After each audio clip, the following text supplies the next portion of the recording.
When it comes to buying a house, you're looking for the perfect place to call home. Where's my perfect? Is anything perfect? The problem is, in today's market, there just aren't enough homes available to purchase. Where have all the houses gone?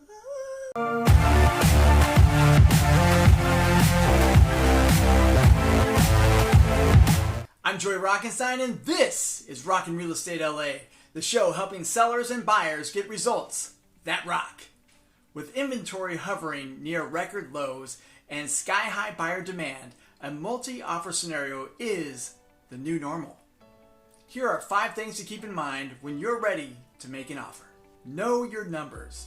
Having a complete understanding of your budget and how much house you can afford is essential and crucial to the home buying process. I have said that pretty much in almost every video that I have done. That's why you should connect with a lender to get pre-approved for a loan early in the home buying process. Actually, that should be the first thing that you should do. When I say early, I mean first thing early, not early later. Taking this step shows sellers you are a serious, qualified buyer. Brace for a fast pace.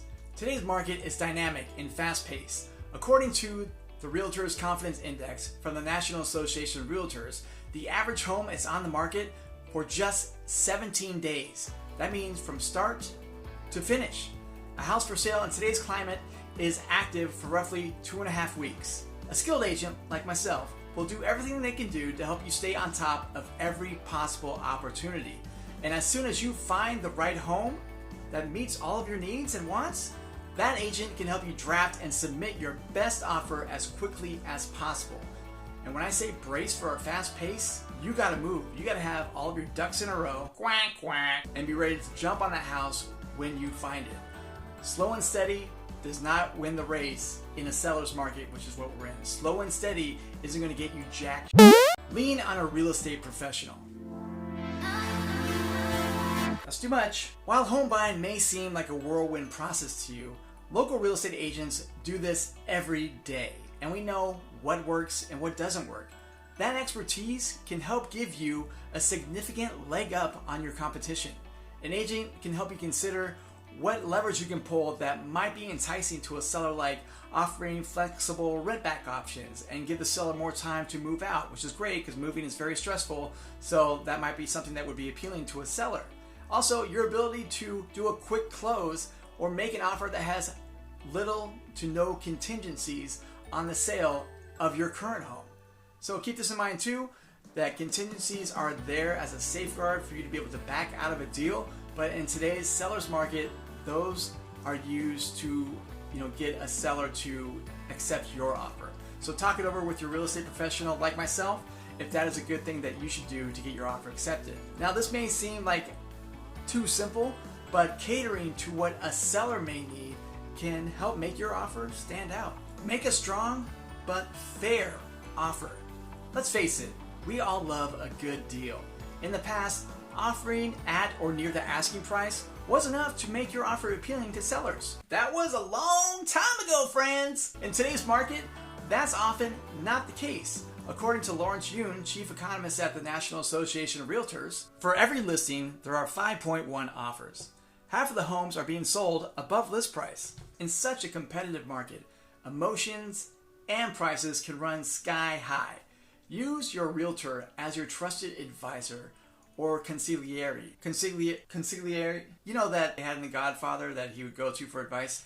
Yeah, use me as that guy in order to make a strong but fair offer based on market value, recent sales, and demand. Be a flexible negotiator. What are you doing? I'm being flexible. No, you're flexing. If you follow tip number 3, you drafted the offer with your seller's needs in mind.